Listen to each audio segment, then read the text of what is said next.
Good evening, ladies and gentlemen, and welcome to the Baraton Hot Seat.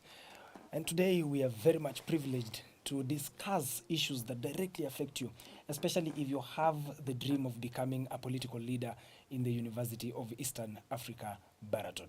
And when I say all this, it means that today, ladies and gentlemen, we have on set the committee or members of the committee that was in charge of the rebranding. Yeah, the members who were in charge of the amendments that have been going on for the last 2 or 3 weeks, and they are here with us. And to my immediate left is the senator for off-campus men, who is also the chairperson of the amendments committee, Honorable Timothy Kogei. Habari yako mheshimiwa? Salama kabisa. Welcome. Thank you. Next to him, I know you must have seen him before. He has been on set. The CS for Academics and Foreign Affairs, Honorable Olaboro Gideon Osukuku. How are you, mheshimiwa? I'm doing good. Welcome once again. Thanks so much. It's a pleasure having you on set again. Pleasure to be here. Thank you. And to my farthest left is the senator for the School of Education, Humanities and Social Sciences, Honorable Seth Nyakuno. How are you? I'm good, sir. I believe this is the first time we're having you on set. You're right. It is a pleasure. So, ladies and gentlemen, we are very glad that we have you today. And we want to ask that if you have any questions that you could wish we could ask them, please find it within yourself that you can write these questions on this live show. I am your host, Orina Jr., and I want to believe that this session is going to be seriously impactful, especially to you who has a political dream in the University of Eastern Africa, Baraton. Directly to you, my guest, especially to you, Mr. Chairman, maybe you get to explain to us what necessitated that you guys thought that it's well if we did the amendments to the Constitution before we dive deep into the specific amendments that you've done. Thank you so much, the host. First and foremost, we were guided by the Constitution because when you go through the Sabu Constitution, that is 2020, 2021, that was the last time it was reviewed. It says that it should serve for the next 2 years. So first of all, we were within the timelines. That is the first reason. Second one, which is the most important one, the Constitution had a lot of gaps that needed to be addressed. And also it was somehow not student-centered. That's why we thought that this is the best time, this is the opportunity to change this Constitution. Thank you so much. And maybe CS Osukuku, may I get to understand that I've gone through the amendment document that has been proposed and is ready. Maybe an explanation. I've realized that there is a replacement of some few positions, especially the Attorney General, who initially was the DVC, Student Affairs and Services, and after there was a review of the university's charter, there came the DVC, Academics and Student Affairs, and that person served as the Attorney General. But in these amendments, I'm saying that we have now the Dean of Students, who's serving as the Attorney General. Maybe what necessitated that you had to relieve the DVC ASA and sort to the Dean of Students? Thank you so much. Firstly, this is a draft we are making. So it means that there are many changes that can come out of it afterwards. And as the committee, we found it fruitful to center that role of the AG to the Dean of Students because he primarily deals with student affairs. And as well, as a Dean of Students, it's not him as an individual or her as an individual. He or she works close with the Dean's Council to address matters students. So this is the proposal we have made because we have found it fitful in consultation with those whom we have talked with. But as well, going forward, if there will be necessity for us to give these roles to the DVC, Academics and Student Affairs, we'll have the liberty to do that because we are amending and we'll take all the views. But our position as of now, we have seen that the Dean of Student deals majorly with student affairs. So that is why we found it fitful to give him that role. Maybe someone was asking me, Honorable Seth, that what if we decided to have a student What if we decided to have a student as the Attorney General? Can a student serve in this office? Thank you so much, Mr. Orina. Mhm. First of all, I want to let you know that there was a lot of discombobulation Mhm. in the university because of how shallow the constitution was. Mhm. And the question you was raised about the student being Attorney General. First of all, we must ask ourselves the role of the Attorney General. The Attorney General in a set-up government is to advise, and the one who is supposed to advise is the one who is having that experience. Mhm.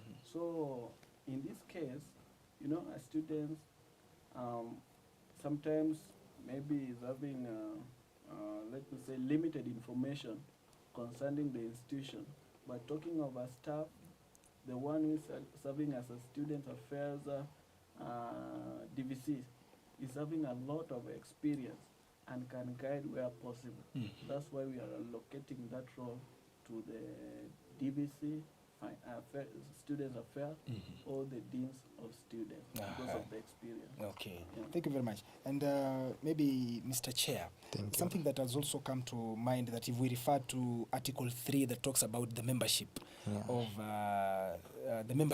of the people who are subject to this constitution, there was a clause that was eliminated, and there is another that has come in, because in the previous constitution, the one that is dated in 2021, it clearly states to us that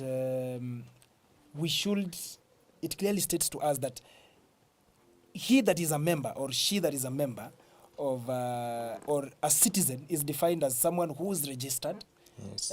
who has registered for that specific academic year, Yes. or is in work program for that academic year. Yes. And maybe if that student has deferred for that semester, then that student is not a citizen.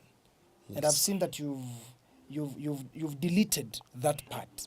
May I get to understand deeply how exactly, or why did you decide? Because I've seen that we have associate members that shall be accommodated. Okay. You see, we have associate members because it reads that associate membership shall be open to all duly admitted postgraduates of the university and all other undergraduate students. So which means you are going to take the students per admission, not registration. Okay, thank you so much, Mr. Orino. First and foremost, according to our draft, there was a slight mistake. The part that we deleted was Article 1, Section 3, that was talking about the affiliate members. But also, Article 1 and 2, we were to join them because Article 2, it was being addressed by Article 1. Why did we join them? Because when you look at the postgraduate students, they are paying the Sabu money. So they are entitled to every other privileges that comes under Sabu. Why we deleted affiliate membership? That is Article 1, Section 3. It is because it was talking about undergraduate students whom have graduated, so that they can apply the Sabu membership through the president in consultation with the SEC. So we find it prudent to delete that, but because those who have graduated, they no longer pay the Sabu money that is deducted from every student. So they are not entitled to every other privileges that comes out of Sabu. That is the reason. And maybe a word from you, CS, maybe you also get to help us understand. You see, even in the national government, the things that are bringing a lot of heat are the issues of finances. And I realize that on the duties and obligations of members of the elected members, the political leaders that have been elected by the students, every member has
We apologize for the technical hitch that has occurred, and we are very sorry.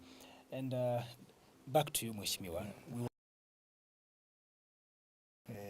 has a responsibility. And I was talking about even the national government. Yeah. The issue that is bringing a lot of heat is about the responsibilities. I don't want us to dive deep into that. Yeah. But it is an issue of responsibility. And there is a part in Article 4 that has been deleted, which is every member shall be obligated to respect his or her financial obligations to Sabu, contrary to which may attract a penalty, which may be seen fit by the Students' Congress. Yeah, sure. Does it mean that now we are eliminating the part where these people are answerable about how exactly they are spending their money?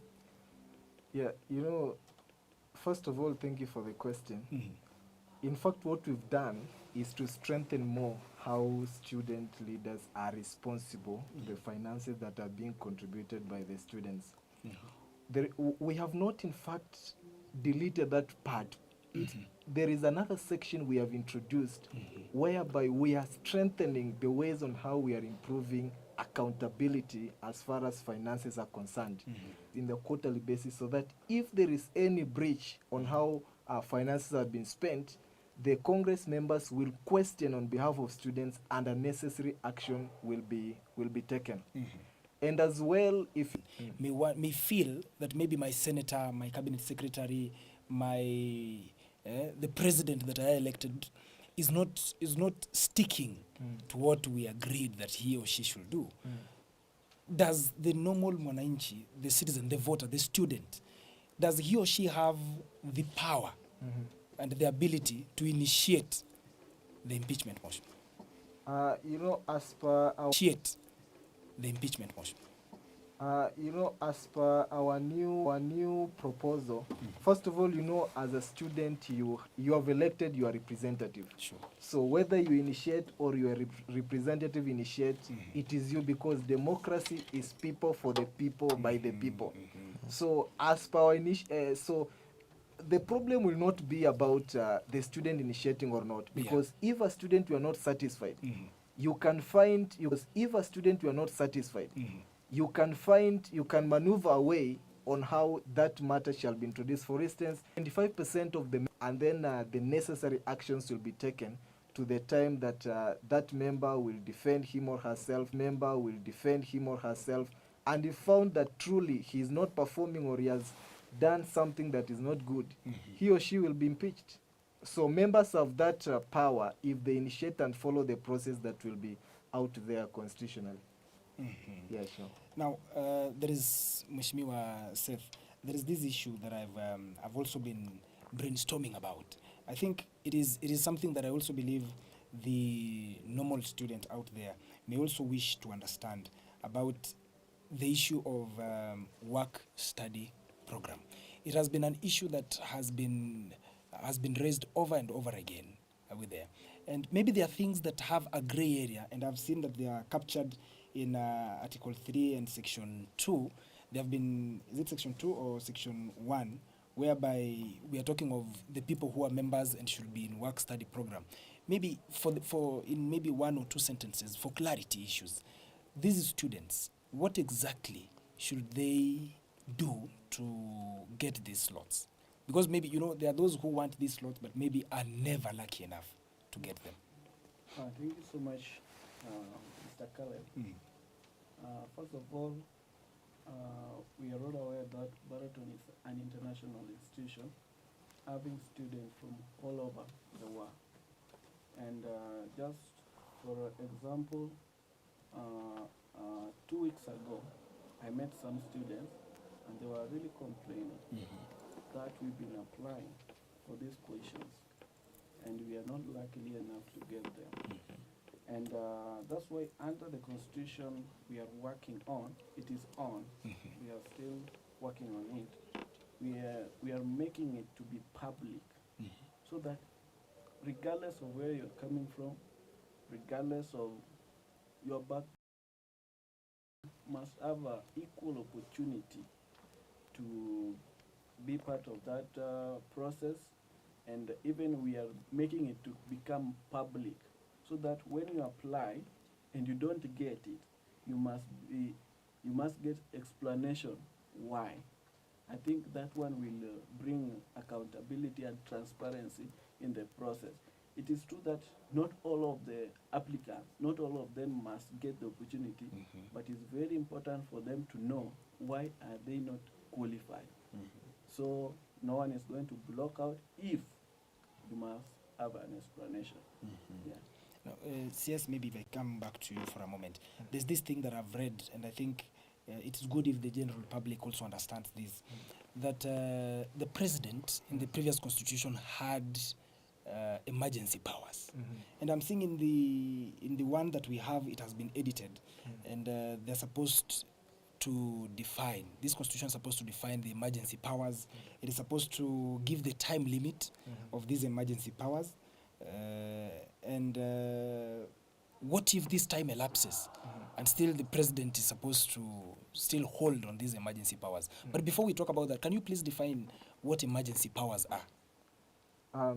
Emergency powers, you know, when you are in leadership, at times there are things that might pop up and you might not have time to consult with the entire leadership. And so as a president, the constitution allows you to make that decision so long as it is good for the entire students, it doesn't bring problems to them. You can make that decision, but inform them after you have made that decision. So that is the understanding of emergency powers. And in this constitution, we are trying to make it more clearer how these emerging powers should operate, whereby we have said after you've made that decision, you must inform within 7 days. And if you have not done so, then it means repercussions will come afterwards, because we want to create a leadership whereby it's a consultative leadership, not that one single person makes decisions and runs away with them, trying to monopolize and run student leadership as it is someone's property. So that is what we are trying to do, to make sure that the president or any other student leader tries to take everybody's view as pertinent in the leadership process. So which means if the emergency powers must be extended, the Sabu Executive Council must sit and approve of it. Yeah, sure. Okay. Yeah. To you, Mr. Chair. Thank you. Because you know when being a chairman, it means that you must have masterminded a lot of things in this constitution. Yes. Something I also want to understand is that the Secretary General initially had the power but could only communicate with the Vice Chancellor of the institution in order to produce a statement to the public, to the media, and also to the students. But I see at this point it has involved the Sabu Executive Council.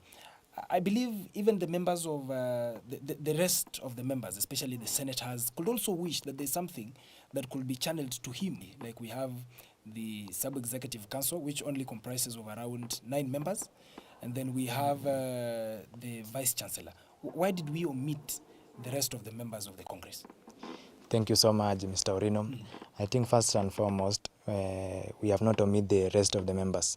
But to answer the first question is that we added a clause that it should be in consultation with SEC.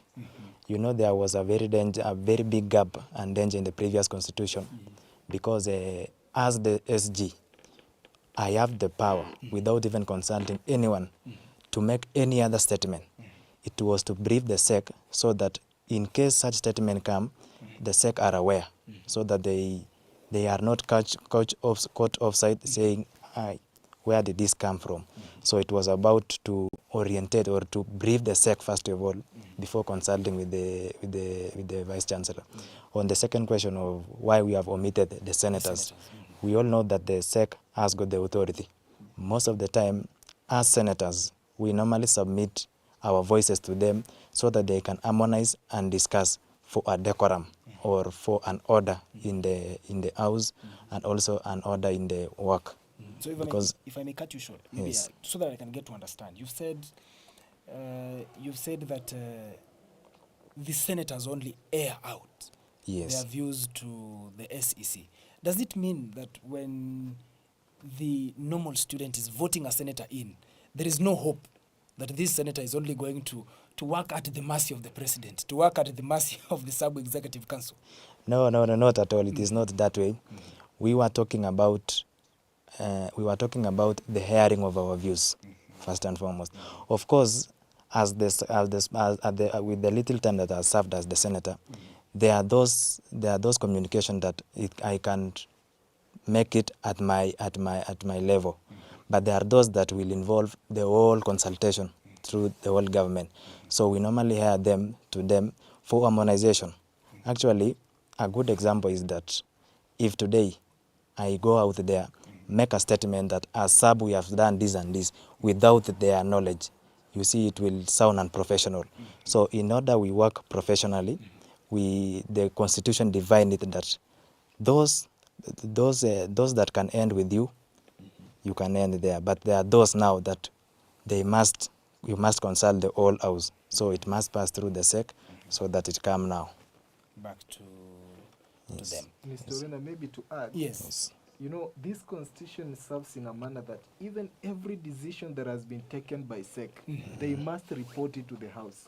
So the most powerful organ, it is the Congress, where it comprises of both the SEC and senators. If SEC makes any decision, Yes. it must Come back to the come Congress. back to the Congress and explain to them this is what we've done, this is what we've done. So it's not that the senators are inferior to the SEC. No, all of them serve as leaders. They work in the same tune, so they all perform critical roles as a house. So the constitution provides on how they work. But as you know, in leadership there must be ranks. There must be how things should be done. Sure. But for me, I've always said, even in the House when you are speaking, that it's not a matter of being in the SEC or being a senator. The fact is that you have been elected by students to serve. So regardless of the position you hold, you must just feel to be a leader and represent the people. Yeah. Before I leave this part of the leaders and how they should lead, most probably, there's this part of, we were talking about the emergency powers. How do we prevent the president from abusing these powers? You see, first of all, we are assuming that the president knows how to read and to understand the constitution. So the president should know the constitution. But people may deliberately. Yeah, People sure. may deliberately decide to do their own things. Yeah, It sure. has happened before, and politicians are politicians. And that is why we have introduced impeachment process. And one of the things, if you do not work as per the constitution, we have provisions on how you'll be impeached, because if you take decisions that are of you alone, then it means that you are not regarding other people's voices. Then it means you are not a leader who is serving the interest of comrades. You are serving your own interest. Okay. So it means we'll deal with you as per the constitution. Okay. Yeah. Mheshimiwa Seth, maybe on you, there's this clause that you've increased the number of commissioners from 6 to 7. What motivated this move? Is there a vote that is required? Because you see, the 6, then it means there is no clear vote. There's no clear-cut vote. And who's the 7th commissioner? Thank you so much, Mr. Orena. No, constitution is like a manual. It's like a Bible. And we can't assume. There are some such cases that arise. For example, we normally borrow.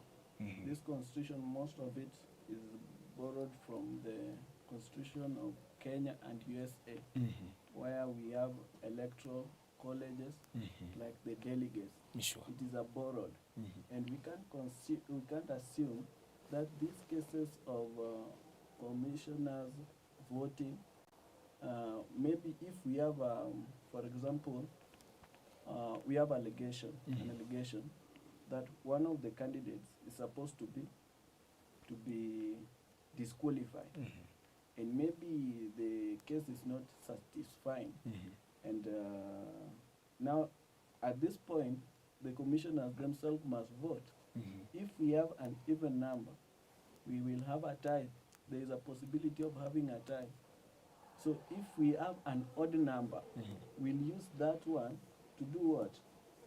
To have a winner, because we can't have a tie when we are having an odd number. And also, you have asked who is the 4th or Who's the 7th? Who's the 7th? 7th person. It is elucidated or articulated in the constitution that we will be having 7 commissioners, 4 from the staffs and 3 from The student body. the students. A lot of questions came from that part because we were trying to look back what we went through. We just have to say the truth.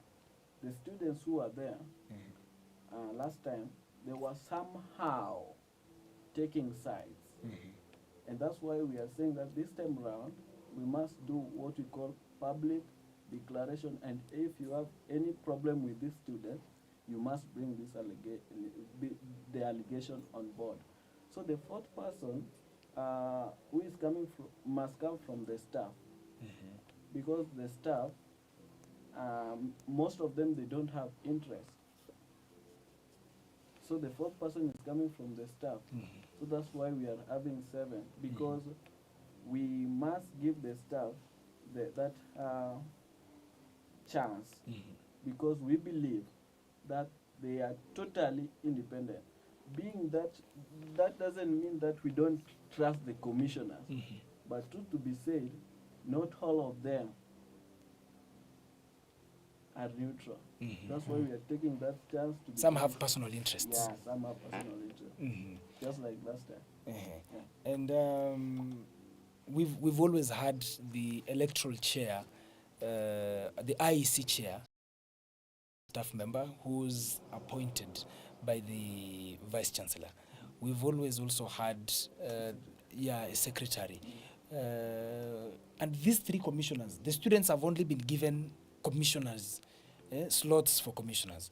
Can't we have a student representing the students in a higher rank? Okay, you know, firstly, in the previous way, you see the Senate always, and then the Dean's Council comes. So, what we are doing now, then after they have assembled themselves, the 6 of them, among themselves they decide who becomes the chairperson and who becomes the secretary. So no one infiltrates their decision. They decide among themselves.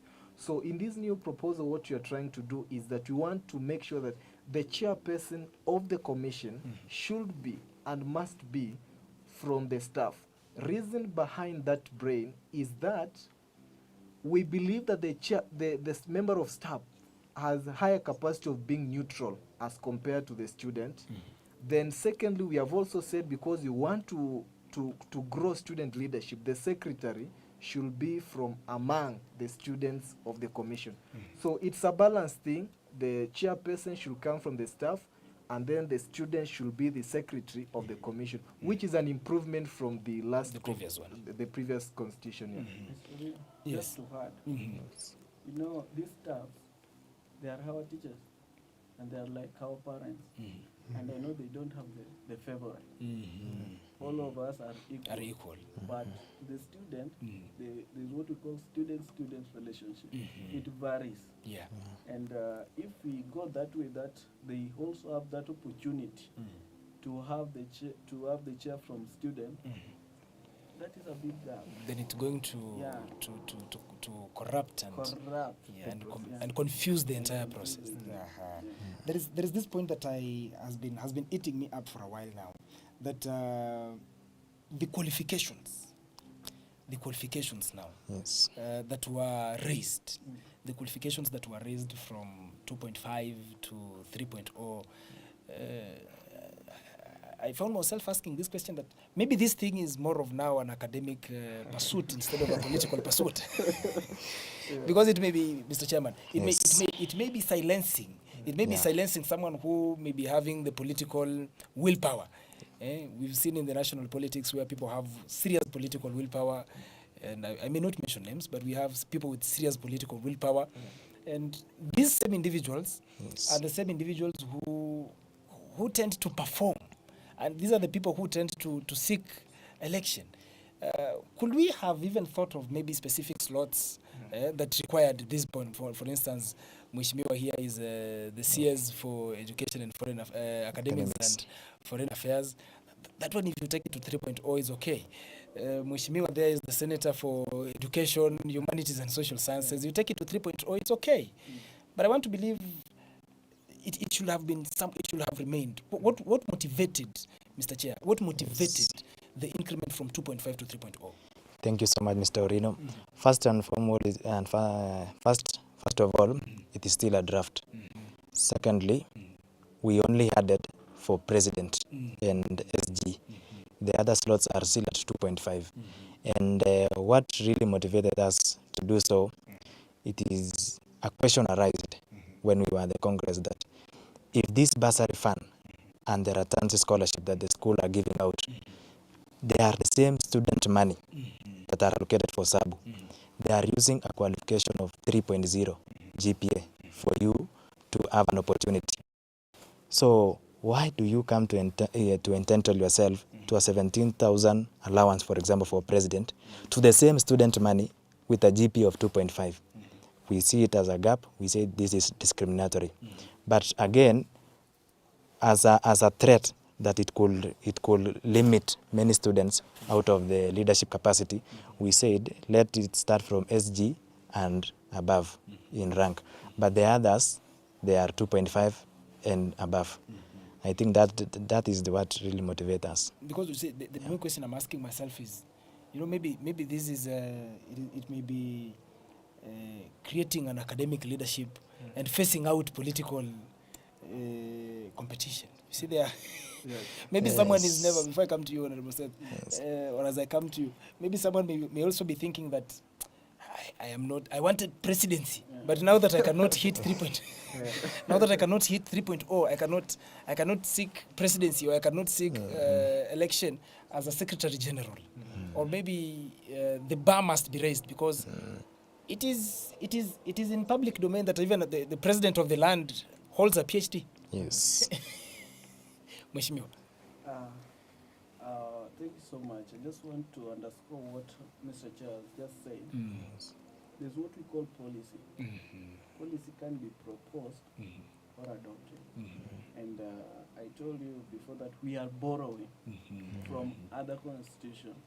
For example, in Kenya, when you are at 22, Yes. you can't vie for presidency. Yeah. Because you're not mature enough to be there. You can't tell me, for example, the cases of Secretary General, the presidency, we are always having student leaders meeting for maybe for leadership activities.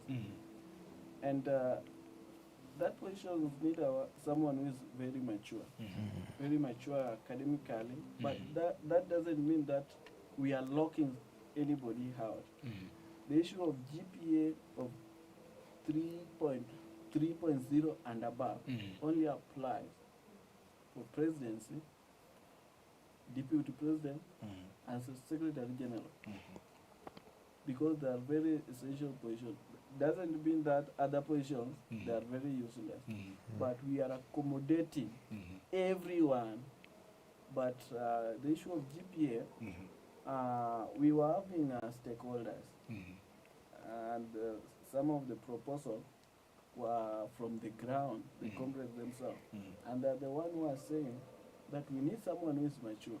Why can't you raise this thing? And they told us that they convinced the team that in presidency and secretary general, the way you are putting it concerning the bursary, we need someone who is intellectually balanced. Yeah, so it is not for all position. It is for only presidency, deputy president, and the secretary general. Okay. Yeah. And the way I can't vie for presidency because I'm still too young for that. That's right. Yeah. Okay, and you see, there is this issue of impeachment. Yes. There's this issue of impeachment. And your clause clearly states that it's 25%. And to use the words that Mheshimiwa has said, that you are adopting from the Kenyan Constitution and from the American Constitution. From the Kenyan Constitution, it requires 2/3 of the members to take a vote. And it only requires one person to present that issue, convince the members, and then a vote is taken. And if it is 2/3 of the majority, which is the majority now, then it takes. But from what I'm seeing here is 25% of the members are required to trigger an impeachment. Mr. CS, maybe you help us understand. Why say 25% of the members can trigger impeachment? You see, first of all, we don't want to see a situation whereby, because my good friend his enemy, I just wake up and decide that I should impeach him. Yes. We want to make it more professional in a way that when it happens, to the time it reaches to a moment where someone has been impeached, it has been a thorough process, which is not shaken. Like, for instance, 25% of the members, if they petition, that shows how serious that matter is. Because it's not one person, not two, but a group of people have sat down and said this person is not serving the interest of the comrades, and so he or she should get out of that position. On the same note, maybe before you continue, so that I get to understand, are we talking about 25% of the voters or 25% of the elected members of the Congress? So you see, first of all, members can initiate that process. And how can they initiate the process? The process, first you petition through the speaker, and then now from the speaker he will formulate a committee from the house to look into that matter. Then obviously the processes will continue until when that person also will be provided an opportunity to defend him or herself. Then obviously it is the house which will take a vote, because members who are elected represent the people, so they'll take a vote on behalf. It's just like the way impeachments are happening out there. The senators are voting out good or bad people on behalf of the people. So the votes will be taken by the people, but as well there is a chance, like the way members of county assembly, that they can be voted away by their constituents. You remember in the constitution of Kenya, people can just decide, make a petition, and then someone will be voted out. So we provide even these comrades, if they see their senate of campus is not working, they can petition, and then the due process follows. Or even me, basically that is the main way. Then when it comes, the process goes on, members will vote on behalf of those people in their house now. To vote him, to vote that person out. Yeah, sure. But after a thorough process of investigation has happened, the alleged person has defended him or herself, then so that when you are voted out, it's truly a truthful thing that has happened.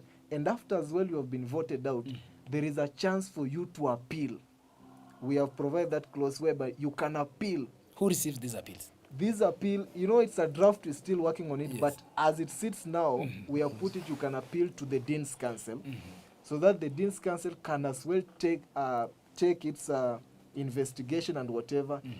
And if you appeal within 7 days, if they also uphold, then we say bye-bye. See you in Kenyan politics. Yes. Mheshimiwa, you had something you wanted to Just add? to make a crystal clear information concerning what CS Academic and Foreign Affairs is saying. Yes. We have 25% and we have 2/3. 25% is addressing comrades themselves, where we have a collection of signatures. But now when it comes to 2/3, is that now voting in the Congress. So we are promoting or fostering participatory leadership, where things are not only cooked within in a small room, but we are within a closed door, but we are involving comrades. That's why we are saying if we collect 25% signature of the comrades, now we are bringing it to the parliament. That's why we are voting and we are using 2/3. Okay. Thank you very much. And maybe before we end it, I've realized that there's a part that the student should also get to understand, that previously we've had the welfare payouts has been at 6,000 Kenyan shillings. And right now the welfare payout has been increased to 12,000. Where is the excess money coming from?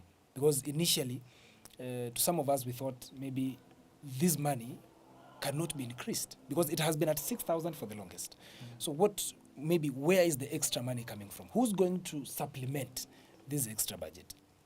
Okay, thank you so much. Maybe to answer on that, First of all, it was 12,000 before. That was before COVID. With consultation with the deans of campus ladies. That is Mrs. Grace Sawe. She told us that we should increase this money from 6,000 to 12,000. Reason being, first of all, during that period of Corona time, why was it reduced to 6,000? It is because many students had applied for the fund, and the criteria for identifying these students was still minimal. They give out many students until now they reduce. Secondly, they were paying through the SACCO, but now it is deducted directly. Now this money has increased because there is no evading. You know, people used to evade those, they were not paying. But now since it is being deducted directly, and previously it was 12,000, again to add on it, if you look at that form, the criteria, you must have a condolence note from the DVCs, you must have the burial death certificate or the burial permit, and also the funeral program. Now the process of identifying it is so strict in a way that now the naysayers, the people who are not qualifying to enjoy these benefits have come down, and also the deduction directly from the account has gone up. That is the reason we take it from 6,000 to 12,000. Okay. Yeah. There are these slots that have been, I should not use the term erased. I think I should use the term modified. The respective school senators, we are talking about the residential senators, because that's the term that I've seen is being used in the draft right now. We had the senator for men on campus, senator for the women on campus, senator for... we also have the senator for education. We also have senators for technology and all other schools.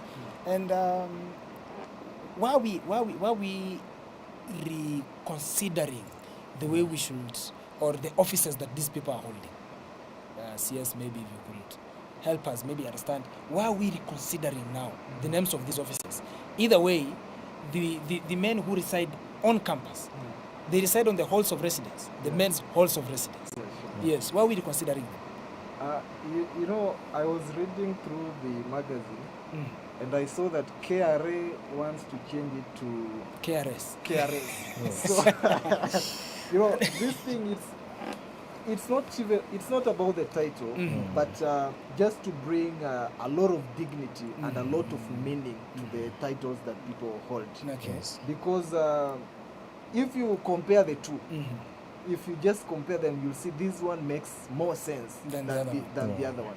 So there is nothing much big about the titles, but just to bring dignity into it and to bring more sense into it. Actually, on the same note, now that you've mentioned KRA to KRS, you know that one requires around 1.7 billion. Yeah, sure. To change that one letter. I didn't want to mention Now that because now that this one is not changing one letter, we are changing the entire name, because it was halls of residence.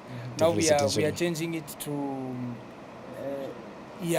Now I'm asking myself, how much is the common student going to cough so that this name is changed? To add on what you are saying, Yes. actually what motivated so that we change from halls of residence, it was we saw a threat that this could mean individual halls of residence. That will mean that, for example, new men's dorm, old men's dorm, they need their own senators. So that to avoid that, and you know, somebody can challenge using a small petition. We say now let it be residential areas. Yeah. So you promise that the common Mwananchi is not going to cough any shilling so that we facilitate the change of names? absolutely nothing. No. Yes. Where do you categorize this you are using of campus? If you are using all your course, Yes. where do you categorize that? When we use residential areas, we have on and off. It is very inclusive. Thank you. Maybe as we finish this segment and this session today, are these amendments about student empowerment or executive consolidation of power? You see, the aim of the constitution is to improve services. And if you see what we are doing in that constitution, Yes. we are modernizing. You know, the world is moving, and everything should move. So this constitution, maybe when it was amended then, there are some things which were not in place. Like for instance, now the university has a new charter. Our constitution was an old constitution which was in place before those changes were done. So one of the reasons is to make sure that it works closely with the university charter that exists now. And some of the proposals we are making is to improve, to bring more accountability, like in finances, and also to make sure that we as student leaders work hard so that we serve the comrades and not our personal interests. Yeah, sure.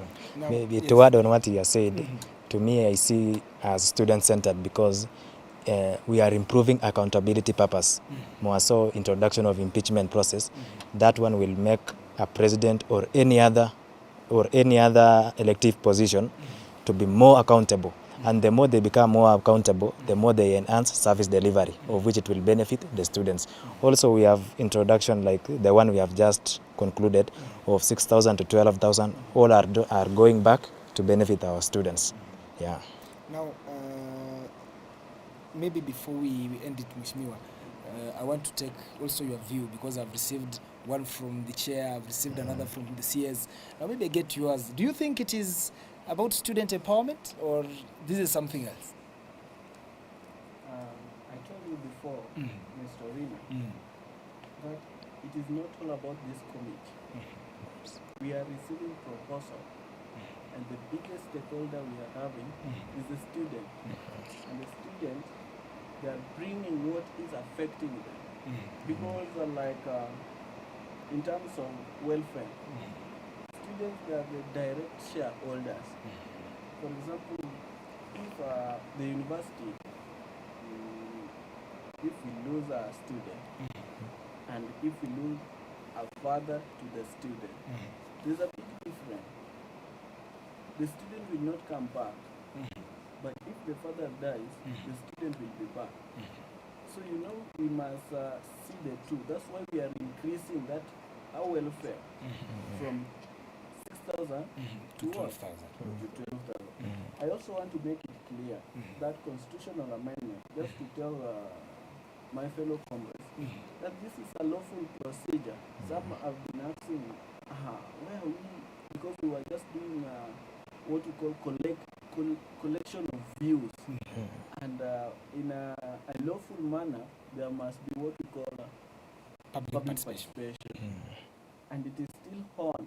And very soon, I know before the end of this week, comrades are going to be involved, so that whatever they brought, they must check. And we are ready to explain why. So it is comrade-centered, because Sabu is for comrades. That's why whatever they brought, we sat down, we harmonized them, and we believe that they are comrade-centered, and we are ready to bring back to them for a discussion. Someone was asking me before we started this interview, maybe I'll take that as your parting shots, so that you are all politicians. Someone was asking me, what if now that in these electoral processes, we form mini political parties? I was following elections from one of our neighboring universities, which is, I think, Kaimosi, and they were telling me that they have mini political parties. What do you think? What do you think about this? For example, we have Watuwaluya. If they have that Abaluya, or let me say so, all the lawyers will be there. And every tribe Yes, will be represented with what? their totem. Congress will be doing multi-partyism within the But now, where do we put other tribes? So I think if we come together as comrades, because the meaning of comrade means that we share something in common. As comrades, We have common interests. that is it. And above all, we are children of God. So we sat down and we said political parties will really support tribalism. Okay. First of all, I want to support what my brother said. Yes. As you know, I've served as a student leader for 2 consecutive times. But I come from a very minority tribe in this country. And the reason is because the nature of the politics of Baraton University, it's about you as a person and not what is your surname, where you come from, who is your friend, but it's about you. Yeah. So that is a special thing that we as comrades of the University of Eastern Africa, Baraton, we must continue to embrace. Then as well, if you bring matters about political parties, it comes with a lot of cost, you see. Currently, the politics of this university is very cheap.